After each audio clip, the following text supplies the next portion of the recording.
Hi mga kabaya, babiyahe tayo ngayon. Papunta tayo ng Dapitan Arcade. Ayun, dahil malapit ng Pasko, so kailangan natin maglagay ng konting decoration para naman maramdaman natin ang pagsalubong ng Christmas. So andito na tayo ngayon sa Dapitan Street. Ayun, no? Malapit lang dito sa Quezon City lang to, sa may welcome, malapit sa may Welcome Rotonda. So ito na tayo, Dapitan na Arcade, along Dapitan na Street, malapit sa Mayon. So corner siya ng Canlaon. Yan. So dito kasi mabibili mo yung mga decoration na mga lantern na mas mura, parang Divisoria din, pero mas marami dito mapagpipilian din. Ayan. So hahanap lang tayo ng parking. So ito, nakikita niyo yan, Dapitan Arcade. Alright, so hanap na tayo ng parking. Bababa tayo at tayo mag-iikot kung ano ang meron dito sa Dapitan Arcade.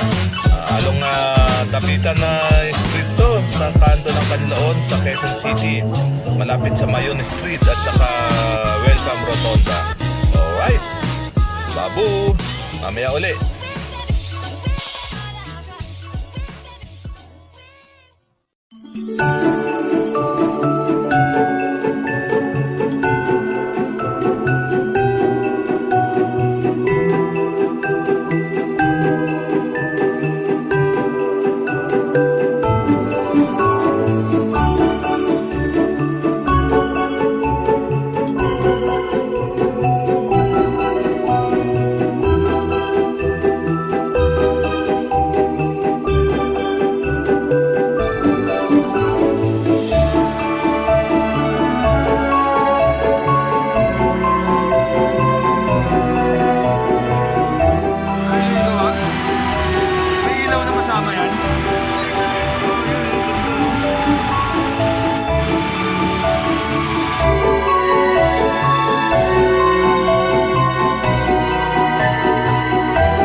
Yung maiksi na yan, magkano yan? 350 po.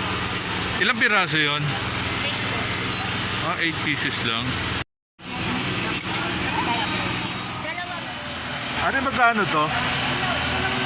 Magkano ganito? 1, 2. Isang piraso lang yon. Outdoor. Oh, titestingin naman eh.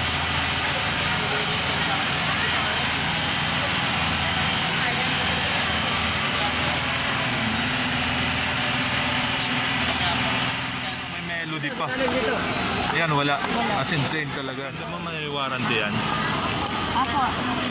Ilan ang warranty niya? Ilang na... Ito po. Ha? December.